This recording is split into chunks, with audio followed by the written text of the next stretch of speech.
Apalagi kalau minta. Itu. Super sekali Pak Mario. Baik, kita berikan kesempatan kepada super audience untuk bertanya, Pak. Silakan yang ingin bertanya, tunjuk tangan. Iya. Nama saya Muhammad Selamat Riyadi dari Tegal. Dari Tegal. Dari Tegal.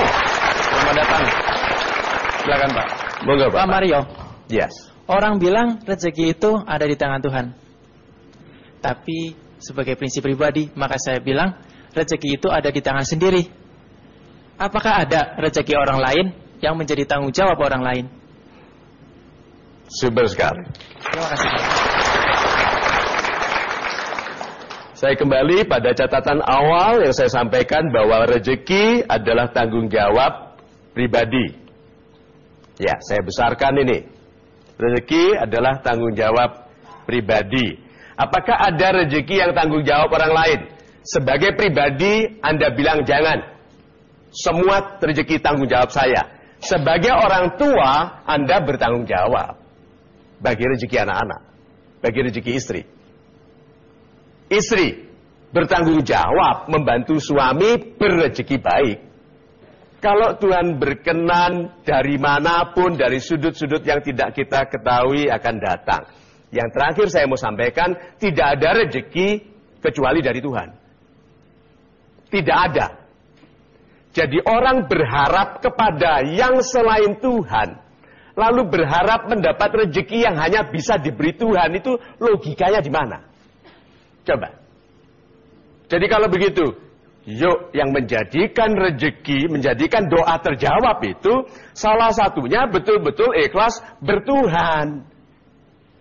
Karena dalam meminta kepada yang maha berkuasa, kita membatalkan kekuasaan Tuhan dengan mempercayai yang tidak ada ilmunya. Itu. Super sekali Pak Mario. Terima kasih Pak. Pak Mario, saya ingin mengajak kita untuk beralih ke Facebook untuk berkomunikasi dengan sahabat-sahabat kita yang super yang ada di seluruh dunia, Pak. Ya, ini dari Pak Rosi berbenah diri. Ini nama yang menunjukkan doa. Karena dia sedang berbenah diri. Nama ini adalah nama sementara. Tetapi lihat yang dikatakan. Terima kasih Pak Mario, pelan tapi pasti. Kata-kata dari Anda sangat membantu pembersihan hati dan perbaikan diri ini Pak. Semoga usaha Anda semua mendapat balasan yang lebih baik dan banyak dari Allah. Nah lihat. Yang berperan sekarang siapa bagi kebaikan Pak Rosi? Pak Rosi sendiri karena beliau mengatakan pembersihan hati dan perbaikan diri. Berarti yang ikhlas membersihkan hati dan memperbaiki dirinya adalah Pak Rosi sendiri. Dan itu tanda bahwa dia sedang menjadi pribadi yang pantas menerima apapun yang dimintanya. Itu. Super sekali Pak Mario. Baik. Pak Mario, saya ingin mengajak super audience yang sedang berada bersama kita untuk melakukan polling, Pak.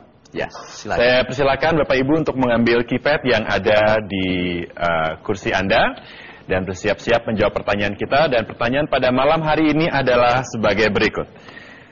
Tempat Anda bekerja sedang diaudit perpajakan dan terdapat sejumlah temuan negatif yang dapat mengakibatkan perusahaan tempat Anda bekerja ditutup.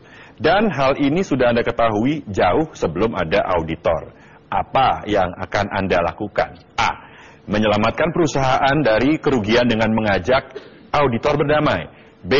Meninggalkan masalah dengan mengundurkan diri. C. Berusaha membuktikan bahwa temuan auditor tidak benar. Saya persilakan untuk memilih 5 detik dari sekarang. 5, 4, 3, 2, 1... Terima kasih. Kita berikan tepuk tangan untuk pilihan Anda. Kita akan berikan jawabannya setelah jeda. Pariwara berikut kami akan segera kembali di Mario Teguh Golden Ways. Biasanya orang itu lebih cepat, lebih cenderung kepada doa waktu dia sedih atau waktu dia gembira.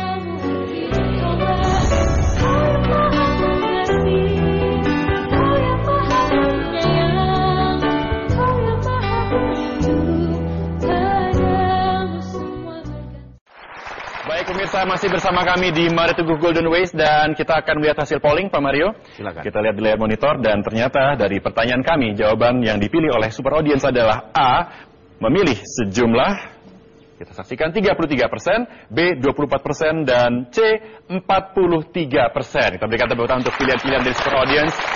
Pak Mario, ternyata yang paling banyak adalah C. Bagaimana komentar dari Bapak? Pertama kali, jadi ada yang mau menyelamatkan perusahaan dengan mengajak petugas pajak berdamai. Ya, apakah itu baik? Tidak. Kayak gini. Kenapa pertanyaan saya baik? Karena kita di kehidupan kita ini sekarang sudah kompleks dengan logika yang menghalalkan yang salah, yang mengorbankan yang benar.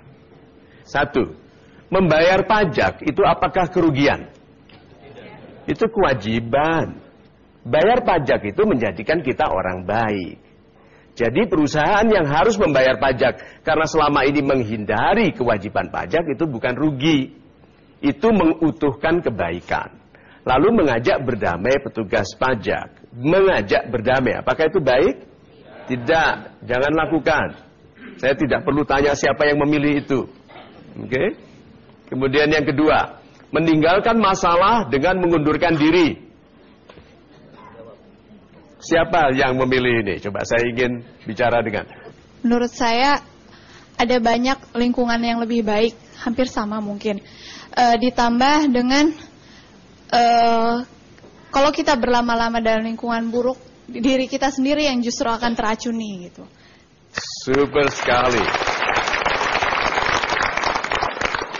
Anjuran yang lebih baik adalah kita telah bekerja di situ, mengabdi beberapa lama, digaji, sekarang perusahaan sedang ada dalam kesulitan karena keputusan buruk para pemilik dan pemimpinnya.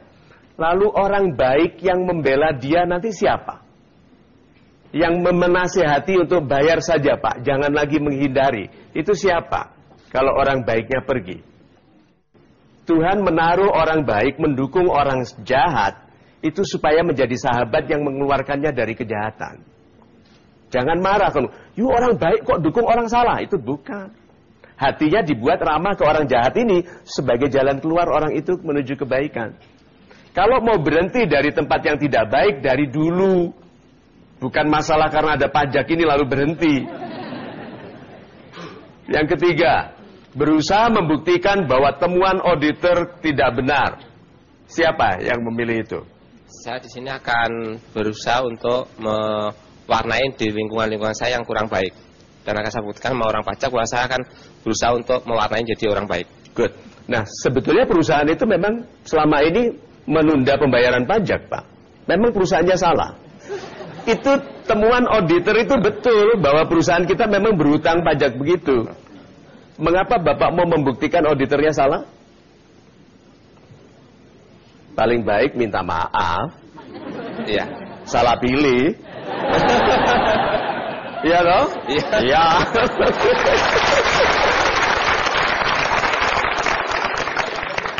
Sahabat-sahabat saya yang super, mengenai perpajakan, mengenai banyaknya upaya orang untuk berlaku tidak jujur, untuk memperkaya diri, mengorbankan lingkungan, untuk berhemat. Perilaku ini, walaupun banyak dilakukan orang, tidak menjadikannya benar. Sebagai orang-orang baik, yang sekarang sedang menata supaya kehidupan kita itu diisi dengan keindahan oleh Tuhan, yakinlah bahwa kebaikan itu kebaikan, dan hanya kebaikan yang membaikkan. Setia pada yang baik. Nanti solusi dari kesulitan-kesulitan itu akan datang dari sudut-sudut yang tidak kita duga. Itu. Super sekali Pak Mario. Kita beralih ke Super Audience Pak untuk memberikan pertanyaan. Silakan Super Audience untuk bertanya. Nama saya Haji Mursyidi dari Jakarta. Manusia, terutama kita, sering berdoa. Tetapi doa kita ini masih belum tidak dikabulkan. Apakah Tuhan itu tidak mendengar doa kita? Nah, terima kasih. Terima kasih, Pak.